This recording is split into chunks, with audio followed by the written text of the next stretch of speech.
Selamat bertemu kembali kita dalam Serenity Sabtu Kita Bicara. Dan hari ini apa yang akan kita obrolkan tentunya akan menjadi suatu hal yang menarik bagi kita semua, terkhusus bagi orang-orang yang sedang menghadapi masa menjadi dewasa. Takut tamat dewasa, takut aku kecewa, takut tak seindah yang kukira. Demikian sepenggal lirik yang belakangan populer oleh seorang wanita penuh talenta. Sepertinya kemunculan lagu tersebut juga buah dari keresahan karena kehidupan menjadi dewasa tidak semudah yang kita pikirkan. Ya, seperti apakah sebenarnya menjadi dewasa itu? Sesulit apakah menjadi dewasa?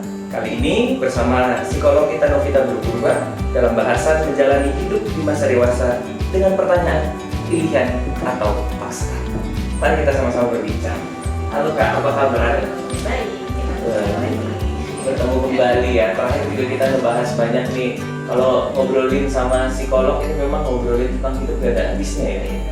Dan kali ini ngobrolin tentang menjadi dewasa. Sudah dewasa? mungkin. Apakah para penonton hari ini juga sudah dewasa? Dan ini yang kita akan membahas bagaimana sebenarnya cerita menjadi dewasa ini. Apakah kita menjalaninya dalam sebuah pilihan keterpaksaan atau pilihan yang memang penuh dengan sukacita atau tidak? Memang tidak baik kondisinya kakak hari ini dan siap sekali juga untuk berbagi di Sabtu yang penuh dengan keteduhan. Hari ini tengah malam apa ya? Baik, saya mau awali dari satu pertanyaan yang mendasar terkait menjadi dewasa. Sebenarnya pengertian dewasa itu apa sih Kak? Oke, supaya kita sama-sama paham ya terkait apa yang kita bahas hari ini, kita ambil konsepnya dari konsep psikologi. Jadi dewasa itu kan kadang orang bilang bertambah usia tapi nggak jadi dewasa gitu ya. Tapi hari ini kita bahas soal secara psikologis dewasa itu ada kategori umur gitu. Ada dewasa awal, ada juga dewasa tengah. Ada beberapa yang bilang dewasa akhir gitu. Tapi hari ini kita akan bahas ada dewasa awal yang nanti dia usianya itu sekitar 18 tahun sampai 40-an. Tapi di antara dewasa awal ini juga ada usia 18 sampai 20-an mendekati 30 lah ya. Biasanya disebut emergency adult. Jadi dia kayak masa proses yang emang ada krisisnya gitu ya. Jadi dia iya. Jadi di awal di kehidupan dimulai ketika dia mau masuk dari remaja akhir ke dunia dewasa yang sesungguhnya. Jadi kayak ada shock kali ya dalam proses yang dijalani, sehingga biasanya di usia-usia ini ada krisis, ada proses yang kayaknya kaget gitu. Ngadaminya kok sebelumnya nggak kayak gini gitu. Nah usia 18 sampai 30-an akhir, terus nanti 30-an akhir sampai 40 itu masih masuk dewasa awal. Nanti dewasa tengah sampai akhirnya itu ada di 40 sampai 60-an. Oh, justru dewasa tengahnya di usia segitu ya? Tapi hari kita mungkin fokusnya bahas ke dewasa yang awal. Dewasa yang awal. Dan sepertinya kita juga berada pada usia tersebut. Oke, jadi itu pengertian dewasa yang secara psikologi juga dibagi ya. Ada fase awal, tengah, dan juga akhir. Akhirnya berarti lewat dari 60. Nah, tapi tergantung tokohnya siapa dia kan beda sih baginya. Tapi biasanya di awal itu memang 18 sampai 40. Itu yang generalnya seperti itu gitu. Cuman kembali lagi ke masing-masingnya. Itu pengertian dewasa. Oke, jadi kalaupun kita sering dengar apa ya, pikirannya belum dewasa walaupun umurnya udah banyak gitu. Tapi ini tadi udah diarahin secara psikologi ada pembagian masa dewasa tadi. Nah, kalau bicara soal 18 tahun itu adalah start dari dewasa awal. Berarti ada dong peralihan dari sebelum 18 tentunya peralihan dari seorang remaja. Nah, peralihan dari masa remaja ke masa dewasa ini biasanya apa yang sering terjadi ya? Kan tadi ada ngomong singgung juga soal terkejut, shock gitu ya. Itu apa aja biasanya yang terjadi? Nah ini sebenarnya berdasarkan banyak penelitian yang udah dilakuin ya. Walaupun misalnya remaja itu kan dilihat sebagai masa yang berat juga, berat tanda kutip ya, puber gitu di usia itu gitu. Tapi sebenarnya nggak berhenti di situ prosesnya. Tapi gejolaknya paling kelihatan memang di usia itu. Hanya ketika usia 18 itu biasa antara dia masih di remaja, terus dia mau masuk ke dewasanya gitu. Jadi di proses itu biasanya ada proses dia mulai nyari nih, dia kan udah mulai masuk kuliah. Nah ini akan panjang nih prosesnya, nggak tiba-tiba 1 tahun dia akan ngerasain itu enggak. Masing-masing orang prosesnya akan sangat berbeda juga tergantung pengalaman hidupnya, tergantung juga dengan bagaimana lingkungan mendukungnya gitu. Jadi biasanya yang paling buat kaget tugas-tugas perkembangannya gitu. Tugas-tugas perkembangannya seperti apa ya? Jadi Makanya tadi kita Apakah tekankan lebih sulit daripada tugas matematika? kayak lebih berat ya secara psikologis ya. Nah jadi kenapa tadi di awal kita tekankan kita mau bahas dari usianya nih, bukan soal kematangannya gitu ya, karena dari secara sosial, secara keilmuan, ketika kita bicara soal usia itu ada tugas perkembangan yang harus kita jalani. Nah biasanya di usia awal ini mulai bicara soal bagaimana pendidikannya udah lebih matang gitu ya secara pendidikan. Terus dia bicara soal, karena 18 sampai 30-an itu kan rentangnya juga panjang ya. Nah ini awal ketika Tapi banyak yang bilang gitu loh, panjang sih 18 ke 30, tapi tiba-tiba aja udah 30 gitu. Karena banyaknya menikmati aktivitas. kali ya prosesnya. Nah jadi dalam proses itu biasanya 18-30 ini yang paling kerasa kok beda ya dari yang awalnya mungkin saya bayangkan, yang awalnya saya rasain. Ketika kita baru masuk kuliah beda sama ketika kita udah selesai kuliah gitu. Itu kan di 18 mungkin kita selesai 25-26 gitu ya misalnya. Jadi proses itu agak butuh penyesuaian yang pada sebagian besar orang yang nggak siap gitu di awal. Jadi itulah kenapa disebut tadi emergency tadi. Karena ada tugas perkembangan, dia harus selesaikan pendidikannya, dia nyari pekerjaan yang tetap gitu ya. Terus dia juga harus sudah mandiri secara keuangan, nggak akan disupport lagi, itu tuntutan sosialnya gitu. Jadi secara normanya tuh kayak gitu. Terus dia juga akan dituntut menikah. Nah sebelum ke menikah tentu dia harus bangun relasi nih dengan lawan jenisnya, juga dengan teman-teman selingkungan yang menurut dia saya cocok nih dengan ini. Jadi Circle lah bahasanya sekarang ya gitu. Untuk circle. Kalau di remaja biasanya ada, tapi ini tuh lebih mendalam gitu yang dia harapkan. Jadi intinya tugas perkembangan itu ada di soal pekerjaan atau pendidikannya, karir, terus bagaimana pertemanan, dan dia akan membentuk keluarga gitu. Nah, secara sosial, emosional, finansial itu semua bergabung jadi satu. Yang waktu remaja itu tuh masih ada peran orang tua. Bisa berarti peran orang Ya, tua. walaupun dia dianggap kayak misalnya pengen lepas nih dari orang tua, tapi nggak bisa gitu. Dan itu masih wajar ketika anak SMA mau kuliah kemana nak, terus diantarin yuk mengantar ujian gitu ya, itu masih normal gitu. Tapi begitu masuk kuliah, kalau ada situasi yang kayak gitu kan dia jadi, kan saya udah dewasa ya, udah besar gitu, kenapa harus di backup lagi sama orang tua gitu. Nah itu yang membuat harus sendiri itu yang kadang-kadang nggak siap. Terus kalau cari karir misalnya, dia kan harus nyari nih apa sih yang sebenarnya saya suka. Ini pilihan orang tua saya atau sebenarnya saya mau gitu. Karena kalau ngejalanin yang pilihan sendiri sama yang orang tua minta itu tentunya sulit. Belum lagi kalau misalnya di usia udah selesai kuliah nih, ketika dia harus menikah, ada beberapa budaya yang cewek misalnya belum mau menikah di usia 30-an. Udah masuk dalam ranah kultur ya. Itu tuh kan beda ya sudut pandangnya mungkin buat dia, karena dia kuliah terus ada karir yang dia kejar gitu, sudut pandangnya nggak apa-apa gitu, dan dia di lingkungan teman-teman yang punya sudut pandang yang sama. Begitu dia kembali ke budaya itu bertolak belakang gitu, sehingga mau masuk 30 itu wah saya kok belum punya pacar ya, kok saya belum kepikiran ya menikah kayak teman-teman saya gitu, padahal udah ada desakan dari keluarganya gitu. Nah itu membuat satu tekanan lain gitu. Jadi itu dimana dia biasanya akan nyari nih identitasnya sendiri yang dia mau kayak apa sih gitu, secara apa yang teguh gitu ya. Nggak dia tahu betul bahwa apa yang dia mau, apa yang dia inginkan. Nah biasanya itu yang sulit gitu, karena dinamikanya kan banyak, nggak hanya soal dia gitu.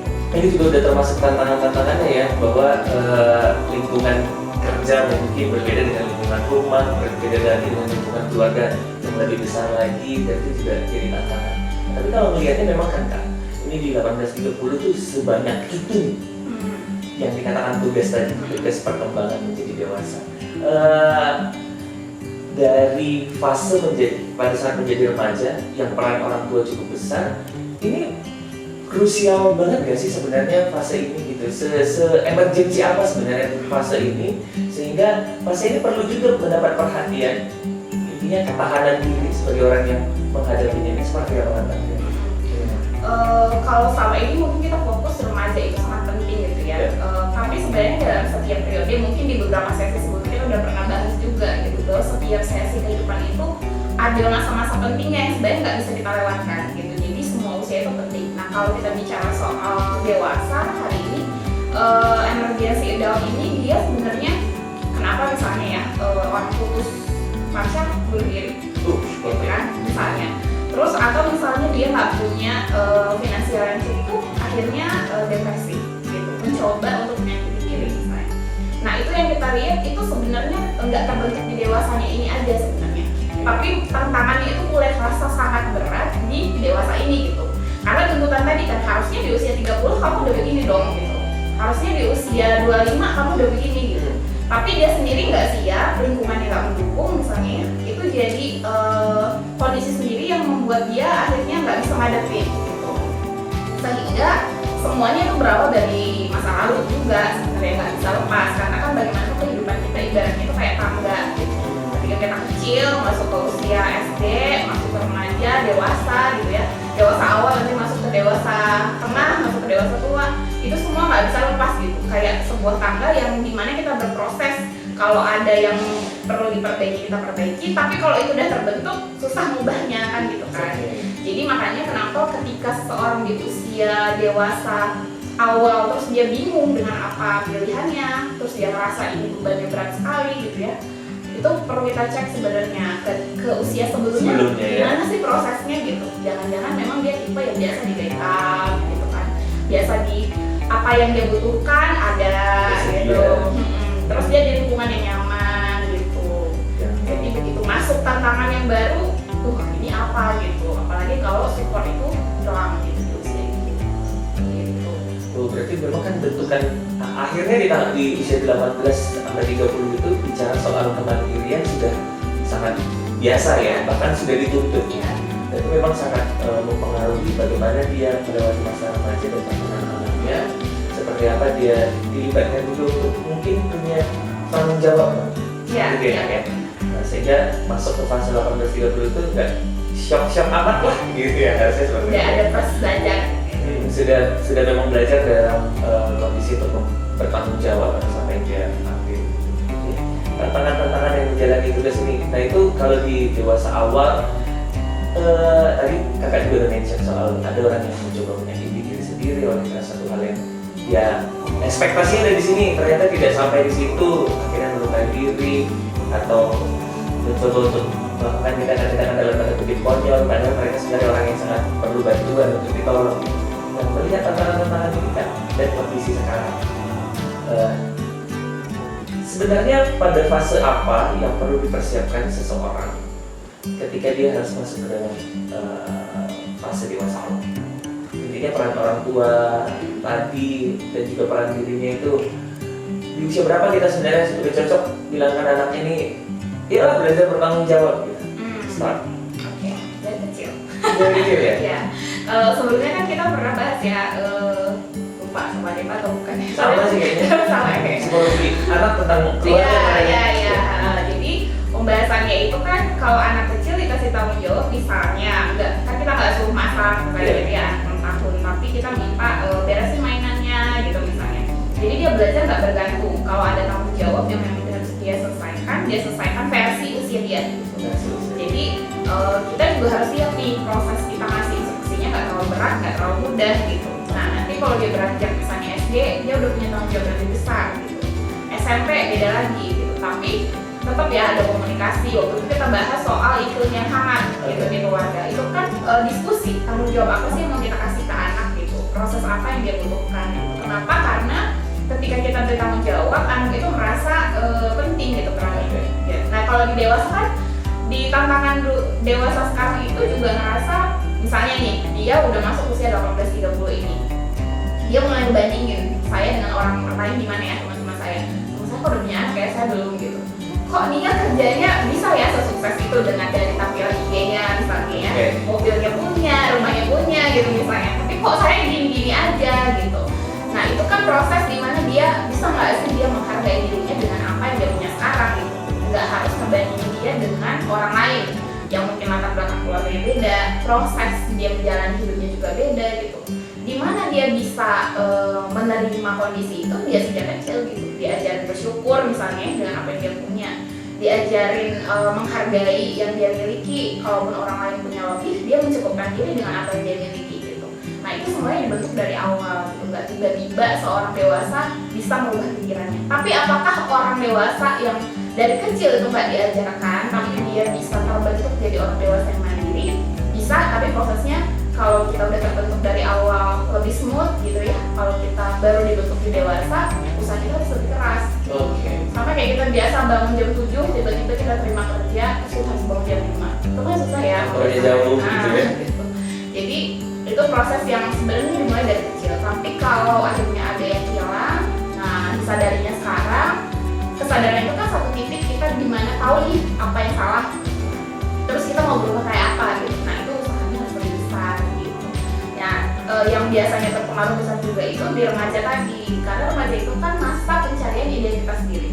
Dia mulai nyari nih, saya ini siapa ya gitu. Bukan soal saya laki-laki, saya perempuan 17 tahun gitu, tapi saya ini ingin dilihat kayak apa nih sama lingkungan. Nah itu udah mulai tuh di remaja. Terus saya cita-citanya pengen jadi apa. Nah anak-anak sekarang banyak ditanya cita-citanya mau jadi apa, nggak tahu, nanti aja lah gitu. Terus misalnya ditanya, emang yang kamu mau tuh kayak apa sih pekerjaannya? Nggak tahu, udah nanti aja gitu. Proses berpikir itu nggak diajar dan dilatih lagi. Sehingga ketika masuk dewasa, misalnya dia nggak tahu nih mau jurusan apa, masuk ke kuliah dia orang tuanya minta.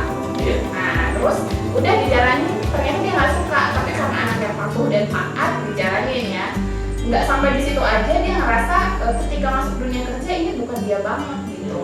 Nah itu jadi tekanan tersendiri lagi, kan sayang usianya yang udah dia lewati bertahun-tahun itu harusnya jadi saya bisa level 10, tapi karena nggak sesuai minat dan pengenalan dirinya bisa level 6, 7, 8 gitu misalnya. Jadi proses kayak itu kan sangat disayangkan gitu.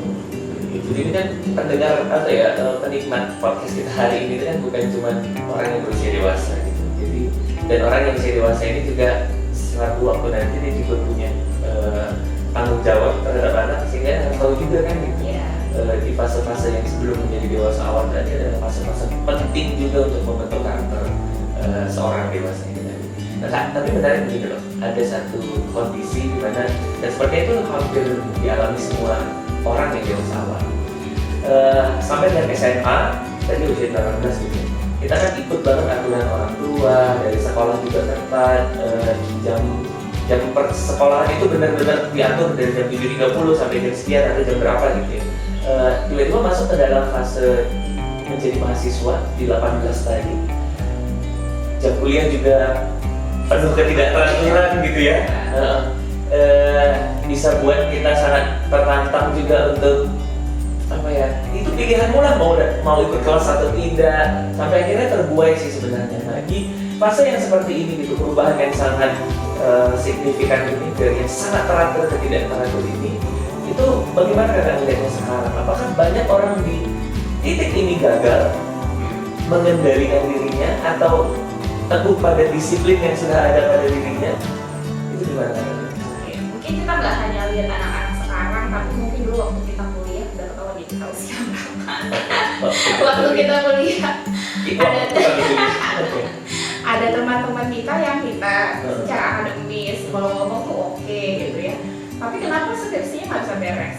Kan? Akhirnya terus kita tuh mikir sebagai teman yang udah ngikutin perjalanannya, misalnya dia akhirnya keluar di 5 tahun kuliah gitu. Hanya tinggal menyelesaikan skripsi, hanya ya, enggak sih, tinggal menyelesaikan skripsi gitu. Terus kita mikir ya sayang gitu, 4 tahun udah dijalanin, terus ini terakhir loh, tinggal satu mata kuliah skripsi itu lagi gitu. Tapi kenapa akhirnya dia nggak bisa bertahan? Nah kalau kita hayati coba di flashback gitu ya, bahkan untuk mengatur dirinya sehari-hari itu kita lihat dia udah struggle gitu, bangun pagi gitu. Hari ini tiba-tiba ada dosennya bilang kita masuk ya, padahal kemarin tuh dia ngabarin nggak masuk gitu. Nah itu kan sesuatu yang dia nggak bisa prediksi, terus dia nggak bisa nih mengatasi gitu. Tampak kecil, remeh-remeh gitu, tapi itu adalah gambaran bagaimana kita bisa mengendalikan diri kita tadi sama situasi kita gitu. Jadi itu akan sangat mempengaruhi di masa dewasa ketika kita masuk. Karena usia dewasa ini rentangnya panjang, tantangannya kan juga beda-beda.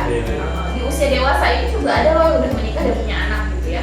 Nah itu pun dia akan menghadapi hal yang berbeda juga gitu. Sehingga tadi proses dia kenal dirinya siapa, di tahap mana dia akan, misalnya ini nggak bisa nih, dia nggak sanggup, apa yang harus dia lakuin gitu. Nah misalnya ada juga beberapa teman waktu kuliah misalnya, dia nggak punya struggle untuk misalnya menyelesaikan skripsinya. tapi ada lingkungan yang mendukung gitu. Dan karena dia memang butuh itu support system untuk terus mendorong, ayo dong hari ini kita kerjain ya di sini gitu. Dia tahu itu gitu, dan ketika itu dia dapatkan dia berhasil gitu. Sehingga pengenalan tadi itu lagi ya yang perlu kita tahu, dan lingkungan kita yang mendukung kita juga gitu. Dan anak-anak sekarang memang kalau dilihat serba instan. Kalau dari beberapa pengalaman hasil dari biasa kan ini kelihatan di tes minat bakat misalnya, kecerdasannya oke banget loh anak-anak sekarang. Kayak kalau disuruh, kalau misalnya kita lihat kategorinya itu ada rata-rata atas gitu, dan itu secara akademik dia nggak akan punya problem gitu ketika ngikutin, disuruh ini pengertiannya apa, ngikutin materi yang dijelaskan itu nggak masalah. Tapi dari karakteristik lain, kemampuan dia untuk kalau disuruh kasih tugas yang sulit, nah itu tuh yang kadang lari, udah dibiarin aja, atau langsung minta bantuan gitu dari orang lain. Nah di kuliah itu kan jadi tantangan berat kan. Kalau orang nggak suka satu kelompok dengan kita nggak cocok itu dengan orangnya, tapi harus nih tugas kita harus beres misalnya gitu. Kita nggak suka sama dosennya dengan caranya, tapi harus bimbingan gitu kan. Itu kan nggak bisa saya harus lari deh, kalau kamu lari kamu nggak beres gitu kuliahnya gitu. Jadi apa ya, kalau melihatnya sekarang ini kecerdasan akademisnya di atas rata-rata oke banget, tapi survival insting kah itu gitu lebih justru menurun menurut dia melihat di situ. Mungkin juga dulu gitu kali ya, tapi masih ada upaya untuk coba deh. Kalau sekarang tuh kayaknya lebih gampang, udah ada cara cepat gitu. Mungkin karena milenial sekarang kan memang semuanya instan gitu ya, prosesnya juga cepat. Kalau lama-lama juga deh gitu kan. Jadi itu mempengaruhi juga. Toolsnya kita juga udah membantu kita untuk berada pada kondisi yang tepat. Dulu kalau nggak bisa matematika nyarinya di mana? Maksudnya alat bantu hitungnya? Ya, kalau saya nggak bisa ngerjain soal. Oh, akhirnya buku dong. Ya kan? Nah, kalau sekarang kan tinggal googling. Terus dia bilang cari soal yang sama, bisa loh, ada muncul. Nah, terus kan dia akhirnya tinggal, oh yaudah copy paste jawabannya gitu. Kalau kita kan dulu harus mikir ya, ini logikanya dari mana ya? Logikanya dari mana? Samperin teman atau samperin senior gitu kan, atau kakak yang ada di rumah, itu gimana gitu. Oh, kan angkatan berapa? Iya, gitu deh. Iya, gitu. Sekarang emang yang semudah itu dan membuat kita sepertinya bahkan ada sebuah pernyataan sampai dibikin report gitu ya. Padahal report itu sendiri juga membantu kita lebih punya ketahanan. Baik, ini ada beberapa hal kalau kita berbicara soal fasenya, ada juga pernyataan bahwa dewasa sebelum waktunya. Iya. Oke. Jadi kita memang agak sedikit lari dari fase yang tadi buat pakam-pakamnya secara usia, tapi ada dewasa sebelum waktunya dan ada juga yang dibilang telah dewasa. Nah itu gimana kakak melihatnya? Karena kan ada kondisi-kondisi beberapa orang yang sosialnya juga udah bilang kan dia telah dewasa sebelum waktunya. Ya mungkin karena dia cepat ditinggal sama orang tua. Ada juga orang yang bilang nggak dewasa deh, kok masih nyari-nyari pacar di usia yang sudah quarter. Kok baru heboh mau cari pasangan itu setelah usianya di atas 25 gitu. Hal-hal seperti itu apakah sebenarnya memang biasa saja terjadi? Karena tadi kan ada juga depending ya, maksudnya tergantung lagi kepada orang-orangnya seperti apa. Itu kakak ngelihatnya mana yang lebih pasnya gitu, dewasa sebelum waktunya atau justru telah dewasa gitu, kan yang pasti sebenarnya. Tapi bagaimana pandangannya Kak Ita? Kalau nyari yang pas berarti yang memang sesuai normanya ya. Gitu. Tapi memang ya ada yang istilah kita pakainya dewasa sebelum waktunya atau dia telah dewasa gitu. Tapi balik lagi ya tadi, ini sebenarnya berkaitan sama yang kita udah bahas tadi. Ketika individu itu lahir, dia itu kan berinteraksi sama lingkungan. Jadi misalnya Andeva lahir dengan sifat yang A, B, C, D gitu ya. Tapi sifat ini akan berkembang seiring bagaimana lingkungan memperlakukan gitu. Misalnya ada anak yang lahir sifatnya pemarah, tapi karena lingkungan membentuk dia coba amarahnya dikendalikan, dia bisa loh jadi anak yang nggak pemarah gitu misalnya. Jadi ketika seseorang misalnya kondisi yang berbeda, dia tadi kalau dewasa itu kan kita anggap dia sudah bisa mandiri, bekerja sendiri gitu ya. Enggak, semuanya dia itu yang paling utama biasa kelihatan yang paling gampang dilihat gitu. Nah biasanya katakanlah tadi ketika dia misalnya cepat ditinggal orang tua sehingga dia mengambil beban tugas-tugas perkembangan yang harusnya enggak di usianya. ketika anak sekolah di usia 15 tahun belajar, dia belajar sambil kerja misalnya, harus memenuhi kebutuhan hidupnya. Nah itu yang mungkin dimaksud tadi dewasa sebelum waktunya itu gitu. Apakah itu akan berdampak? Pasti ya, gitu. Karena ada kondisi yang dimana dia kan ada waktu yang diambil ya, dicuri gitu dari 15 tahun itu harusnya dia ngapain, tapi dia dituntut untuk ngerjain yang lebih tinggi levelnya gitu di usia itu. Maka pasti ada bedanya gitu sama anak-anak yang lain. Tapi apakah itu buruk? Belum tentu juga gitu, karena apakah dengan begitu dia bisa ngelihat sesuatu itu lebih dia analisa dulu ya gitu. Jadi nggak gampang misalnya temannya minta sesuatu langsung dapat, kalau dia akan mikir dulu gitu prosesnya. Itu kan kematangan yang kemudian diasah di dia. Tapi bisa juga dia jadi capek. Kenapa saya di usia ini harus begini gitu? Karena ya secara emosional juga kan. Misalnya ada titik di mana dia udah makin dewasa, terus dia ngerasa di usia sebelum ini saya udah ngerjain juga loh tanggung jawab ini gitu. Dan dia capek sendiri gitu. Dan akhirnya bisa jadi ada kondisi-kondisi dalam dirinya yang mempengaruhi, yang membentuk karakter sendiri gitu dalam dirinya. Jadi misalnya dia agak memilih dalam sesuatu, misalnya karena banyak pertimbangan, karena nggak mau seperti yang dulu gitu misalnya, itu akan mempengaruhi keputusannya. Sama halnya dengan yang terlalu lama dewasanya gitu. Nah itu pasti ada juga penyebabnya. Biasa kan kita sebutkan kayak gitu, misalnya dari contohnya pacaran gitu kan, itu pasti ada latar belakang, mungkin di masa lalunya, atau karena dia seiring dengan pertambahan usianya dia jadi mikir atau banyak pertimbangan lain gitu. Jadi itu harus dicek dulu, karena istilah-istilah yang lingkungan berikan itu kan sudut pandang lingkungan. Tapi orangnya sendiri menilainya gimana nih, harus kita cek dulu nih, apa yang membuat dia menampilkan perilaku begitu gitu. Jadi karena pasti ada latar belakangnya di setiap kondisi gitu. Jadi kalau hal-hal ini sebenarnya bisa diidentifikasi oleh diri sendiri ya? Tapi masalah kan kenapa di psikolog? Iya. Karena orang nggak bisa kan? Okay. Karena gini, kadang-kadang kondisi ini kita merasa fokusnya udah ke masalahnya gitu. Jadi nggak melihat lagi potensi saya apa sih gitu. Oh, sering menemukan dirinya sudah berada pada masalah itu ya, tidak tindakan. Saya begini, saya begini. Padahal dia punya potensi itu sebenarnya. Kan kalau kita di lingkungan, saya tadi normalnya orang 18-30 itu begini gitu ya. Tapi ada yang di luar, baik ke bawah maupun ke atas gitu. Nah dia kan akan ngelihat dia di luar lingkungan ini gitu. Jadi dia udah ngerasa saya berbeda gitu. Belum lagi lingkungan pun selalu memberi label. Kamu kenapa belum ini, kenapa kamu sudah ini di usia ini gitu misalnya. Nah itu membuat seseorang itu nggak bisa berpikir clear gitu. Jadi dia udah fokus pada masalahnya aja, sehingga dia nggak bisa bangkit, makanya kemudian muncul masalah-masalah psikologis.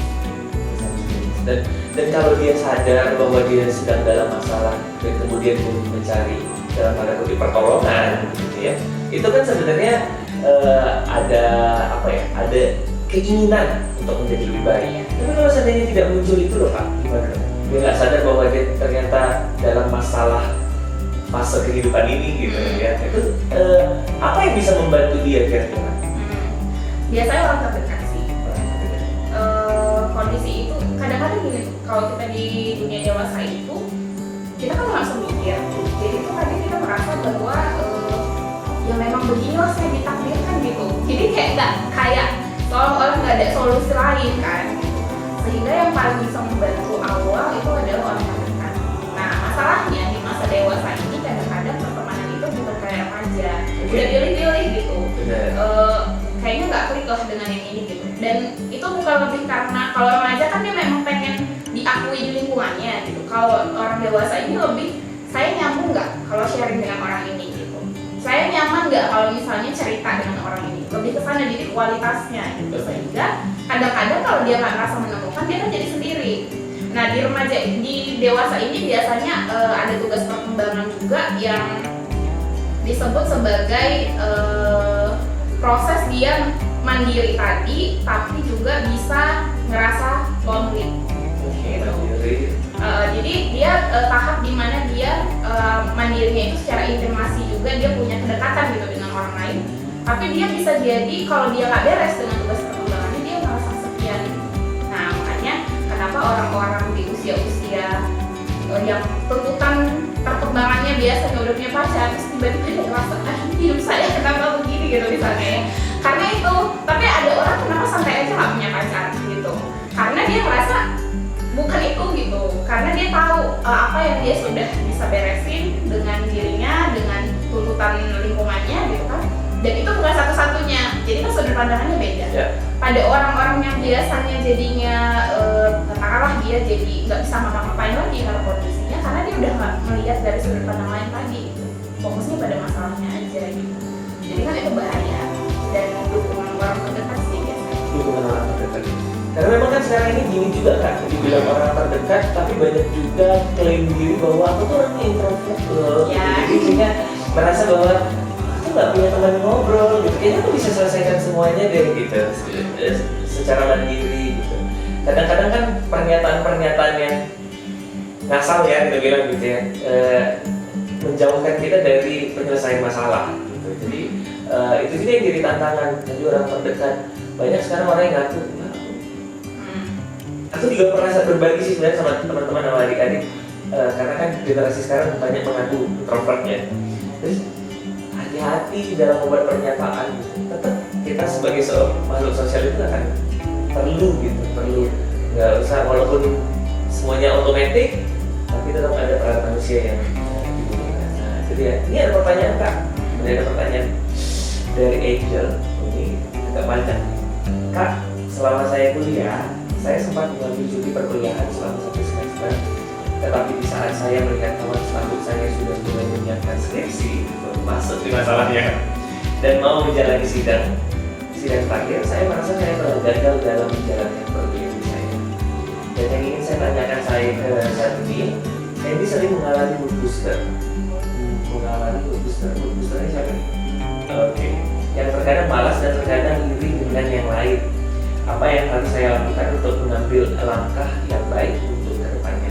Sedangkan dari umur dan yang saya jalani sekarang masih di usia 22, tetapi orang tua mengharapkan saya untuk selalu seperti yang dia mau. Nih contoh-contoh yang tadi kita bahas ya, terangkum di kehidupannya itu ya. Dan mungkin ini satu dari banyak gitu. Makasih ya dia sudah berbagi. Karena banyak kondisinya seperti ini dan kelihatannya itu biasanya di skripsi tuh paling rasa. Karena kuliah dia masih bisa ngikutin, atau dia baru semester 1 semester 2 ngerasa ini bukan pilihan saya gitu proses itu ya. Nah untuk kondisi ini sendiri, orang yang moody sih biasa sih kayak gitu. Orang anak-anak kuliah umumnya moody sih. Dia akan semangat belajar kalau moodnya lagi oke. Tapi di level mana dan bagaimana dia mengendalikan itu sebenarnya yang harus diperhatikan. Jadi kalau misalnya mood booster itu disebutnya tadi gitu ya, kalau yang moody itu biasanya akan efektif kalau buat target belajar atau target tugas gitu. Misalnya kalau kadang-kadang kan yang buat kita nggak mood itu ada peralihan ke sesuatu yang menyenangkan. Misalnya dibanding saya belajar, saya lebih senang buka IG. Jadi yang perlu dilatihnya itu adalah gimana saya ngerjain tugas saya dulu, baru saya ngerjain buka IG gitu. Karena kan buka IG itu nggak salah juga gitu. Tapi jangan sampai buka IG-nya lebih lama misalnya dari belajarnya. Nah, terus tadi proses ketika ngerasa saya cuti, terus teman-teman saya tahunnya udah lebih dulu. Nah, itu kondisi yang memang umum terjadi. Tapi kan kita sekarang harus lihat, saya dulu cuti kenapa? Sakit misalnya, ada masalah keluarga misalnya. Kan kondisi saya sama kondisi teman saya beda. Nah, itu yang harus diterima. Penerimaan diri kan? Ya, dulu pernah kita bahas juga tuh, penerimaan diri itu adalah kunci dari segala sesuatu. Segala sesuatu. Jadi kita harus terima dulu. Cara terimanya gimana? Logis gitu. Harus ini ya, kalau manusia itu kan ada emosi, ada logika. Nggak bisa sih orang logika aja juga dia nggak punya perasaan kan. Nah, apa-apa dilakukan secara logika itu nggak baik juga secara sosial, secara kebahagiaannya juga. Tapi kalau orang yang penuh dengan emosi, apa-apa ditangisi, apa-apa kayak senang gitu, tapi nggak pakai logika, nah itu juga berbahaya. Jadi dua-duanya harus seimbang. Ketika mood kita senang, nah ya, jadi kan udah baper gitu kan. Nah itu yang harus dicek secara logika, kondisi saya ini apa gitu. Misalnya saya bandingin sama teman saya, oke, teman saya lebih dulu dulu, tapi kan ada kondisi yang terbelakang. Nah, saya cuti. Kenapa dulu saya cuti? Pilihan itu kenapa saya ambil gitu. Nah, itu kita refleksi diri kan. Dan itu ada proses logis. Kalau misalnya saya nggak ambil, memangnya apa yang terjadi? Misalnya masalah kesehatan. Kalau saya nggak cuti, sanggup nggak saya kuliah sampai di titik ini? Misalnya gitu. Jadi sudut pandangnya itu harus dilihat dari berbagai sisi. Jangan fokus pada saya udah ketinggalan nih dibanding teman saya gitu. Nah, kalau berpusternya tadi harus latihan, ada target. Misalnya targetnya juga jangan memaksa diri sih. Misalnya kita lihatlah kemampuan diri kita. Kalau misalnya di usia 22, misalnya nih belum selesai kuliahnya, saya beresin skripsi ini 1 semester misalnya gitu. Nah, caranya gimana? Kan harus ada deadline-nya kan. Saya buat bab satunya kapan, sampai bulan berapa, bab 2 sampai bulan berapa. Kalau ada tantangan nih, dosen saya nggak bisa ditemuin, yang saya lakuin apa gitu. Jadi realistis gitu prosesnya. Terus kalau tadi usia 22 tapi ngerasa kok orang tua rasanya menuntut sesuai yang mereka mau. Kita apalagi kalau saya ada ini orang Karo ya, Batak sekitar. Kan kalau teman-teman yang Batak saya sih kayaknya nggak terlalu ini ya. Kalau kita orang Karo biasanya nggak berani speak up orang tua. Nggak tahu juga sih kenapa budayanya kayaknya. Kalau di keluarga saya budaya, jadi kayak udah ada doktrin kamu harus gini gitu. Jadi kita belajarnya harus berani ngomong. Kalau sekarang saya dibilang pembangkang di rumah karena udah mulai bicara gitu dan suka bilang saya dia sekarang gitu karena ada yang berubah gitu. Tapi itu harus kita mulai dengan cara yang mungkin bisa lebih diterima lingkungan gitu, karena konsep berpikir kita mungkin sangat berbeda dengan orang tua kita. Dia pun punya pemikiran itu mungkin karena pengalamannya dulu gitu kan. Jadi dia nggak pengen tuh mungkin yang nggak enak dulu kita alamin. Jadi dia prinsipnya cara berpikirnya kayak gini nih baru anak saya berhasil. Tapi kan dia nggak lihat kondisi di lingkungan yang kita jalanin gitu. Jadi kita yang harus berani ngomong. Kadang-kadang proses di awal itu nggak gampang. Kita ditentang atau misalnya kita dibandingin, lihat tuh kakak, lihat tuh adek, lihat tuh abang gitu. Lihat tuh tetangga. Iya, anak bibi itu loh yang kesana. Nah itu biasanya nggak enak sih, nggak enak sekali. Tapi yang perlu kita buat itu adalah, oke, saya akan ngomong mau saya ini, tapi harus tadi logis. Kan kadang-kadang kita ngasih alasan kenapa bertentangan dan nggak diterima itu nggak masuk akal juga. Ya kita kasih tahu kan gitu. Jadi kalau kita mau sesuatu, kita harus jelasin juga dengan proses yang versi orang tua ini akan masuk akal nggak gitu.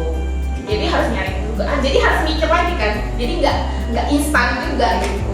Berarti harus berproses ya di situ. Karena memang benar sih apa ya, dalam lingkungan kebanyakan ini anak-anak tuh sulit menyampaikan idenya karena memang dari kecil juga tidak dibiasakan untuk mengungkapkan pendapat gitu sehingga dalam kondisi yang sepertinya dia bisa memilih kok dia harus mengikuti apa yang dibilang orang tua, kok nggak punya kehendak untuk memilih. Versi keluarganya mungkin ada yang tipe orang tua yang harus ini harus itu, ada yang memang memenuhi. Jadi sebelum dia butuh belum makan misalnya, tapi udah waktunya nih, oke kasih aja padahal yang belum minta gitu misalnya. Jadi tentu kayak situ. Oke, jadi itu Angel untuk pertanyaannya yang kamu berikan kami. Dan memang yang paling menarik adalah ini sering banget memang manusia memaksakan garis waktunya orang lain untuk menghadapi dirinya. Tapi ya semoga obrolan ini bukan justru jadi membuat kita benci sama orang-orang yang memaksakan garis waktu itu, tapi kita bisa berdamai, menerima, dan akhirnya juga kita bisa punya apa ya, punya garis waktu sendiri yang bisa kita kerjakan. Nah berkaitan dengan garis waktu di sosial itu ternyata ada namanya social clock. Nah jadi kayak kita bayangin jam, dia akan bunyi kan sesuai dengan waktunya gitu. Makanya kenapa selalu ada pertanyaan kalau anak udah kuliah ditanya kapan lulusnya gitu. Begitu dia selesai lulus, kapan menikahnya? Terus kapan kerjanya? Sudah menikah, kapan punya anaknya? Udah punya anak satu, kapan punya anak dua gitu. Jadi itu secara sosial memang itu kira-kira sosial clock itu habis gak sih? akan ada terus sampai usia kita berakhir gitu kan. Karena tadi misalnya untuk tugas perkembangan anak, remaja, dewasa itu kan ada semua. Begitu itu nyampe di umurnya akan ditanya tuh kapan? Yang ini kok belum dikerjain ya gitu, kok belum muncul ya gitu. Nah jadi biasanya yang membuat tertekan ketika si waktu itu udah berbunyi, kita belum sampai di tempat itu, terus nggak ada yang dukung kita gitu, nggak memahami. Nah itu yang paling tadi bisa buat kita merasa kok aku beda ya, karena tadi sosial kan. Jadi jam itu akan dilihat oleh semua orang di lingkungan sosial. Ketika kita berbeda, kayak ada tuduhan, ada label gitu, bahwa kamu berbeda nih dari orang lain. Lu gitu. Iya. Jadi itu tekanan sendiri. Oke, jadi ini memang seperti Angel ini apa yang ditanyakannya sangat mewakili banyak orang ya. Iya. Banyak sekali anak-anak sekarang dan tidak. Jadi kalau Kak Ina sendiri di masa perubahan juga sedang mengalami ya, dianggap saat ini lebih berani speak up. Oh, di keluarga itu paling terasa. Kalau di lingkungan sosial itu berhubung saya belum nikah ya, di usia ini jadi kanan kiri atas bawah silakan. Yang mau nanya undangannya kapan? Jadi itu kayak itu terasa, dan kalau kita nggak bisa positif dengan apa yang udah kita lakuin, itu bisa buat kita down. Karena saya nggak sendiri di lingkungan teman-teman yang seusia saya dengan budaya yang berbeda, itu sama gitu, dengan standar kerja yang diharapkan yang kayak apa gitu. Harusnya di usia ini kenapa sih fokusnya pada kerjaan terus gitu? Bukan gitu kan, bukan itu gitu, tapi memang ada hal lain gitu kan yang jadi pertimbangan gitu proses. Tapi di lingkungan sosial itu nggak ngelihat sedalam itu, karena misalnya orang yang menilai prinsipnya beda misalnya dengan kita, latar belakangnya beda gitu, sehingga itu kalau saya ketemu nih di angkot ya, kapan gitu undangannya, buat saya kan undangan itu ditanya kalau saya udah siap ya gitu, buat dia enggak, harusnya kamu udah loh, ini usia kita udah sama loh gitu. Jadi dia kan nggak ngelihat apa yang sama yang kita jalanin kan. Jadi kalau kita fokus pada apa yang sosial itu bilang dan tuntut, nah itu yang tadi bisa terpaksa kan kita udah siapa aja oke lah gitu misalnya, ya udahlah ini kan keluarga yang minta, ya udah, tapi gimana kita ngadepin kendala, siap nggak kita gitu. Pemeran utamanya kan kita. Lagi-lagi ya, terima kasih Angel, ini di usia 22. Semoga nanti dalam keresahan-keresahan lain yang muncul, Angel juga lebih bersiap untuk perjalanannya. Masih banyak ya? Masih banyak, 22. Masih panjang. Masih belum tadi? Masih belum seberapa. Masih itulah gitu loh poster. Tapi intinya semuanya itu akan bisa dilewati dengan baik ketika kita juga sudah memiliki kesiapan yang baik. Nah, ini sih sebenarnya kayak apa ya? Jadi kayak suatu pertanyaan pamungkas dari obrolan kita hari ini. Karena tadi kan menjadi dewasa, pertanyaan pamungkas itu memang di tema. Tapi ini pertanyaan sebelum itu nanti tema kita jawab. Apa yang membuat individu dewasa itu bisa bertahan? Kita tadi udah banyak ngobrol sebenarnya kan, bisa bertahan dari kesulitan dan tantangan. Ada tadi support system yang dimiliki, nah itu ya jawaban-jawabannya. Tapi secara kompleks sebenarnya seperti apa nih seorang dewasa bisa bertahan? Bertahan dan keluar sebagai pemenang, guys. Kamu ya. Itu. Yang pasti kita akan lihat dari aspek kalau manusia itu kan ada aspek kognitifnya, psikologisnya, aspek kognitifnya, sosialnya, emosinya. 3 ini sih yang penting. Secara kognitif tadi misalnya anak yang akan berpikir daripada nggak mikir, nah dia kalau ditanggung yang berpikir. Jadi secara kognitif itu bisa nggak sih dia kalau ada masalah dia cari informasi dari berbagai sudut pandang, terus dia simpulkan versi informasi itu, bukan versi perasaan atau kondisinya gitu, tapi dari semua informasi itu mana sih kemungkinan-kemungkinan yang sedang saya alami, terus apa solusi yang bisa saya ambil. Jadi cari informasi. Kalau yang dilihat sekarang fenomenanya kita tuh udah males nyari info. Nggak usah anak milenial dulu lah, kita yang generasi kapan tapi hidup di milenial pun itu udah kayak aduh udahlah nanti lah gitu, ribet gitu kan misalnya. Tapi itu yang harus diasah gitu, proses ketika kita menghadapi satu situasi, kita mau nggak nyari tahu dari berbagai sumber tadi, terus kita mikir ini hubungannya gimana ya, solusinya apa ya gitu. Dan nggak gampang memang kalau kita nggak terbiasa, tapi kalau udah terbiasa itu akan jadi kebiasaan.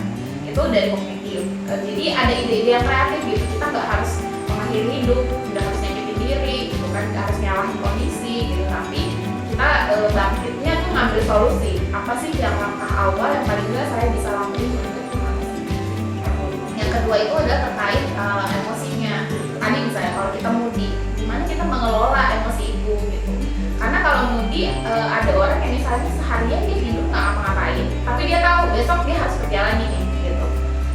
jangan sampai misalnya kondisinya begitu terus jadinya mengganggu fungsi-fungsinya kan, dia nggak kerja, dia nggak belajar, dia nggak mandi, dia nggak makan gitu. Nah itu kan udah mengganggu, nah itu bahaya gitu. Tapi kalau mood itu kan nggak dosa ya, nggak salah gitu. Jadi yang salah adalah gimana kita bisa mengelolanya. Pokoknya masalahnya itu. Jadi kita itu juga harus latihan, nggak tiba-tiba kayak anak bayi dia lahir terus dia tumbuh jadi dewasa dia jadi orang yang bisa mengelola emosi, enggak. Tapi itu latihan karena itu keterampilan. Setelah emosi ada sosial. Nah kalau di dewasa awal itu di masuk usia dewasa biasanya ada intimasi versus isolation. Itu tadi ya, intimasi dia akan nyari nih teman-teman yang saya bisa dekat, lawan jenis yang bisa saya jadiin partner hidup gitu, atau lingkungan sosial yang bisa mendukung saya versi kemauan saya gitu, versi yang saya memang nyaman gitu. Tapi kalau orang yang isolation dia jadi menarik diri karena merasa nggak nyaman gitu, karena merasa saya beda, saya nggak bisa gitu lingkungan itu. Jadi itu bahayanya nanti kalau kita nggak bisa menyelesaikan tadi tantangan-tantangan atau tugas-tugas yang harus kita kerjain di usia dewasa ini gitu. Sehingga dukungan sosial kita nggak apa sih 1-2 orang, tapi kita tahu ketika kita butuh bantuan kita bisa percaya bisa kita kerja gitu. Kadang di usia dewasa ini kan keluarga bukan jadi yang utama ya, ada mungkin kita jadi lebih nyaman gitu sama teman-teman, apalagi kalau kita belum punya pasangan gitu. Teman-teman mungkin, tapi kalau udah punya pasangan mungkin pasangannya sendiri gitu, atau kadang dia butuh sudut pandang lain bisa orang lain. Nah itu akan sangat-sangat berpengaruh ke bagaimana seseorang bisa menjalani usia dewasa yang penuh dengan tantangan ini dengan lebih produktif, lebih optimal, dan potensinya bisa dikeluarkan dengan maksimal. Oke, jadi yang tadi kakak bilang itu semuanya jangan pernah berpikir bahwa kamu bisa menyelesaikan itu dengan pikiranmu sendiri saja. Cari referensi dong, gitu. Ngobrol dengan orang lain, lihat dari sudut pandang orang lain juga gitu ya. Karena memang itu kunci menjalani juga ya kedewasaannya nih. Kalau tadi di remaja kita lihat orang tua kasih contohnya begini, dan itu bisa jadi role modelnya kita ketika dewasa, bahkan kita jadi role model juga oleh orang lain gitu ya. Sehingga mari cari tahu juga supaya tantangan dan kesulitannya bisa lebih selesai ya, gitu ya. Dihadapi bukan diabaikan gitu. Dihadapi bukan diabaikan. Nah, kakak sendiri nih setelah as a psikolog, sebagai seorang psikolog, berhadapan dong, walaupun sebenarnya kan lebih banyak ngurusin anak ya, berhadapan juga nggak dengan orang-orang yang bawa masalah dewasa ini, atau bagaimana sebenarnya orang dewasa menyikapi permasalahan dalam dirinya? Lebih sering menutup diri? Mudah nggak sih mereka sebenarnya bercerita gitu? Mudah nggak sih orang-orang dewasa sebenarnya bercerita? Merasa masih lemah itu saya. Oke, sebenarnya kalau di bidang yang saya tekuni, berhubung saya ngatasin anak, biasanya ngatasin orang tuanya juga. Dewasa juga dong, ya kan? Dan sekarang banyak orang tua muda yang usianya memang masih di dewasa awal ini. Kalau dilihat, apakah mereka mudah biasanya untuk bicara soal kondisinya? Ada juga sih beberapa yang misalnya masalah kuliah, gitu ya, atau masalah sosial. Sosial tuh banyak loh ternyata yang sekarang anak-anak dari remaja menjelang dewasa itu di kuliah, sosial itu jadi permasalahan gitu. Makanya mungkin tadi muncul istilah saya kan introvert. Teman-teman, kalau misalnya pakai istilah introvert dicari dulu ya. Ini anjuran buat kita semua. Jadi dicari tahu dulu itu apa gitu, karena kadang-kadang kita ngerasa itu umum, padahal di balik itu dalam loh maknanya gitu. Gak sekedar itu gitu. Jadi dicari tahu dulu tadi balik-balik supaya proses berpikir kita lebih luas gitu ya. Jadi dalam prosesnya orang-orang dewasa ini, kita sebagai orang dewasa ini akan sangat tergantung latar belakang kita kayak apa. Tapi umumnya kalaupun dia bermasalah nih, tapi latar belakang keluarganya adalah keluarga yang mendukung, dia lebih enak ceritanya ketimbang kalau dia ngerasa dia nggak punya siapa-siapa yang bisa mengerti. Itu lebih berat biasanya, dan dia nggak tahu juga ini masalahnya apa gitu, karena dia nggak tahu, bingung aja gitu dalam prosesnya. Sehingga itu tadi ya, dukungan dari kita sebagai orang yang mungkin ngeliat nih ada teman-teman kita yang ini memang cara pendekatannya seperti ini, yang ini kayak begini gitu ya, itu sangat penting. Kadang-kadang sekedar sapaan saya di WA nanya, kamu hari ini apa kabar gitu. Buat beberapa orang itu nggak pernah ditanyain sama orang-orang yang mungkin kita lihat dekat dengan dia gitu. Karena ada beberapa pengalaman gitu, saat itu dia merasa butuh gitu untuk ditanya sekedar kabar aja gitu. Karena saking banyaknya tuntutan yang dia rasa harus dia selesaikan, dia penuhi, tapi kok nggak ada ya yang kayak nanya, bukan basa-basi ya, tapi memang dia tulus nanya gitu, pengen tahu kondisinya hari ini apa kabar gitu. Dan itu ternyata sangat berarti gitu buat dia. Dan ada hal-hal yang tadinya dia merasa dia nggak bisa apa-apa lagi, karena pertanyaan temannya itu dia jadi berubah loh sudut pandangnya. Ada orang yang masih melihat siapa aku gitu. Jadi proses itu akan sangat tergantung pada individunya, tapi biasanya juga dalam proses seseorang menerima, dalam proses seseorang menyadari kondisinya, biasa paling berat itu penerimaan di dewasa ini gitu. Karena mungkin dia ngebantu diri gitu ya prosesnya. Apalagi kalau dia datang dengan sebenarnya nggak tahu nih saya kenapa, tapi saya butuh aja bantuan gitu. Nah itu tuh biasa kita harus lihat dulu nih, ini gimana nih proses dia menerima situasi ini gitu. Karena kadang-kadang buat kita mungkin beberapa orang mudah ya untuk mengaku saya sedang begini, saya tidak begini. Tapi buat beberapa orang karena tuntutan lagi, balik-balik ya, tuntutan lagi, dan proses dia dibentuknya memang tidak terbiasa untuk menerima kekalahan, mengaku bahwa dia memang sedang lemah gitu. Nah itu gak gampang. Berarti banyak juga ya masih orang-orang yang berani mengungkapkan tentang permasalahannya, tapi justru pada saat penerimaan diri jadi masalah lagi. Aku orangnya begini gitu ya. Justru mengharapkan orang lain yang menerima dirinya ya, bukan dia menerima dirinya sendiri. Oke, dan itu menjadi masalah juga sih sebenarnya sekarang aku melihatnya semakin tertarik orang sebenarnya dengan bahasan-bahasan dunia psikologi. Tapi kita juga menemukan orang-orang yang merasa malu ketika dia mengidentifikasi dirinya membutuhkan bantuan psikolog. Itu ya bersyukur juga nih ada orang-orang yang mau bertanya dalam area publik dan bertanya seperti itu gitu kan, karena kadang banyak orang yang bilang ngapain sih ditanyain begitu gitu ya. Itulah dia obrolan kita di hari ini, yang kita juga berharap teman-teman bisa temukan teman ngobrolnya. Jangan dimakan sendiri, karena menjadi dewasa itu bukan semudah yang kita pikirkan. Nah jadi kalau bicara soal tema kita pada hari ini, menjalani hidup di masa dewasa dengan pertanyaan pilihan atau paksaan, aku minta kakak kasih pesan terakhir lah ya. Pesan terakhir untuk bisa kita sama-sama menutup, bisa menjadi pegangan kita juga semacam sebuah kesimpulan di obrolan kita di hari ini. Oke, menjawab tema kita ini.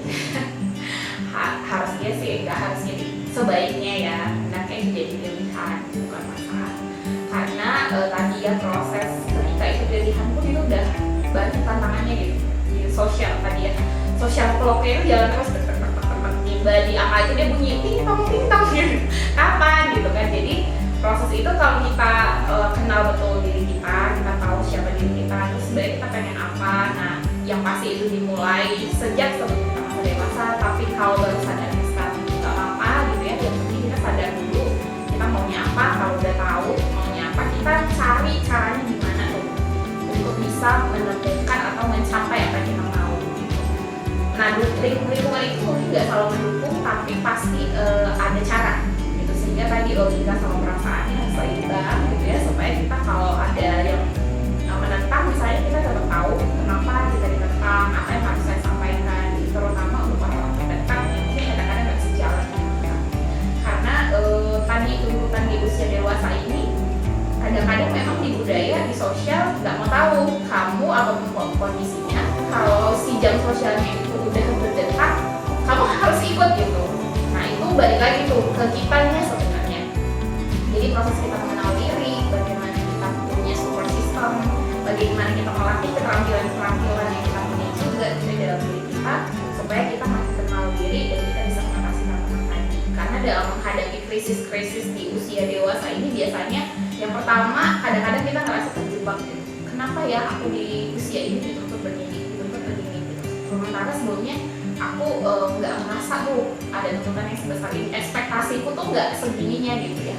Nah terus yang ketika udah terjebak itu kita merasa sendiri, nggak ada yang bisa paham aku, nggak ada yang bisa mengerti aku gitu.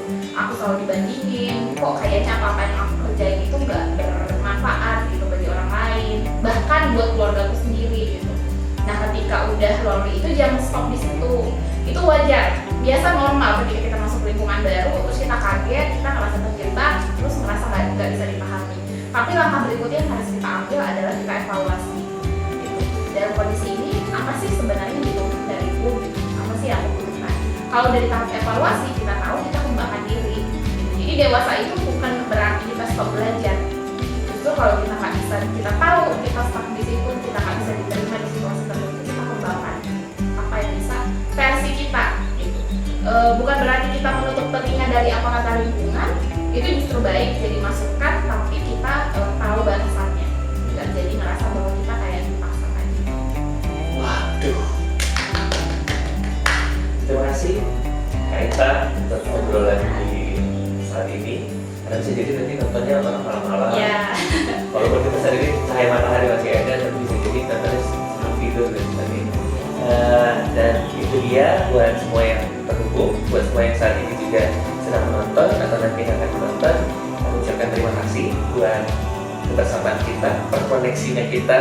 Dan itu juga menariknya saat ini ya, teman-teman bisa dengan mudah saja mengakses edukasi-edukasi yang seperti ini. Dan kalaupun ada yang ingin mendapatkan layanan psikolog, boleh datang ke kantornya Serenity di mana? Di Kabanja, di sebelah rumah sakit umum. Di seberang rumah sakit umum ada komplek ruko. Nanti di salah satunya akan ada Serenity, rumah motivasi. Di situ bisa datang dan bisa dilayani langsung nanti sama Kak Ita, boleh bercerita. Kalaupun Anda seorang orang tua, tetap boleh datang. Yang punya masalah, kalaupun tidak, boleh juga datang. Ya. Benar ya? Ya, tuh. Kita akan layani sesuai kebutuhan. Kalau misalnya merasa ini psikolognya tidak sanggup, kita refer ke yang paling bisa kompeten. Jadi psikolog juga bukan merasa dia paling bisa juga menyelesaikan masalah kita semua gitu. Dia juga punya support system, ya kan? Seorang psikolog aja bicara soal support system. Ya demikianlah obrolan kita di saat ini. Siapa saja yang menonton bahwa memang hidup bicara soal memberikan pilihan, dan pilihlah itu dengan bijaksana, jalanilah itu dengan bertanggung jawab. Terima kasih, sampai ketemu dalam Serenity Sabtu kita bicara selanjutnya. Tuhan memberkati.